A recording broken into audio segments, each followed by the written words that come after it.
Virtual online health consultation system for Barangay Look. Problems. As of now, many Filipino faces diseases the other Filipinos can't consult because this pandemic needs social distancing and limited consultation at the hospital.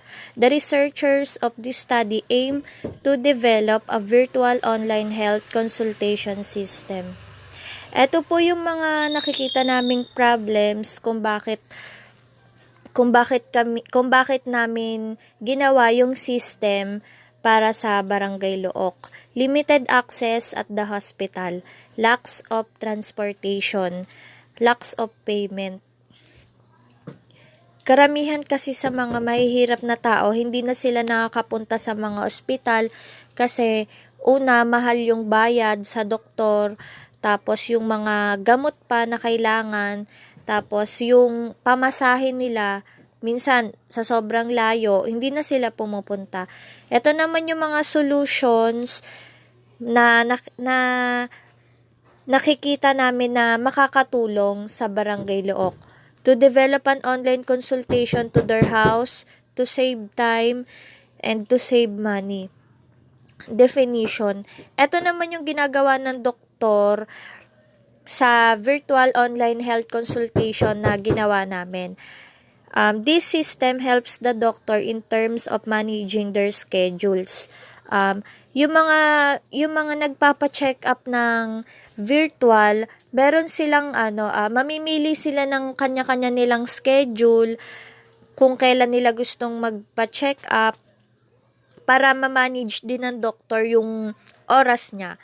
Future researchers, this system helps the future researcher to gain advanced knowledge for making this system applications. Future researchers, sila yung nag-gain sila ng mga knowledge kung ano pa yung pwede nilang idagdag kung sakaling bubuo sila ng sarili nilang system. Hospital, this system helps the hospital in terms of social distancing and crowded. So, ayun, naka-tie up din yun. Naka-tie up din tong virtual online health consultation para yung mga tao, hindi na sila pupunta sa ospital. Especially ngayon, pandemic. So, umiiwas tayo sa maraming tao. Patient. This system helps the patient in terms of payments, transportation time, and appointment with the doctor. So, itong patient naman, kaya naman namin to binuo yung system na to is para makatulong siya. Hindi na hassle, bibiyahe, tsaka na din siya, hindi siya hassle sa time. Hindi ka na makikipagsiksikan sa hospital pag pumunta ka, wala nang pila. Ayun na lang, mag-online ka na lang, schedule na lang. Researcher, this system helps the researcher in terms of designing using an application. So, yung ginagawa ng mga researchers, sila yung mga nagde-design ng mga apps, sila din yung kung paano gamitin ng mas madali or mas maintindihan ng mga users.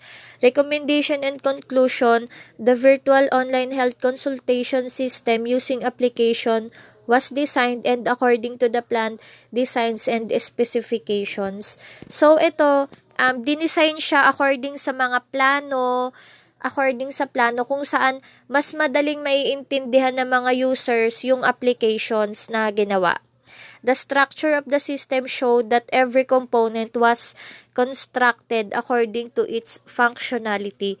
The system was tested on its functionality, reliability, portability, usability, efficiency, and maintainability in terms of responses of the programs. Ito naman yung conclusion. Based on the above cited findings, the project is easily to use and effortlessly to the researcher concluded that the system performed its purpose for user friendliness, user security, user reliability, and user accuracy. In consideration of the objectives of the study and the results of the testing and evaluation undertaken, the researchers concluded that the virtual online health consultation system is efficient to use. Thus, the proposed system and the existing process have a tremendous distinction. The difference from the traditional to the proposed system is truly beneficial to the client.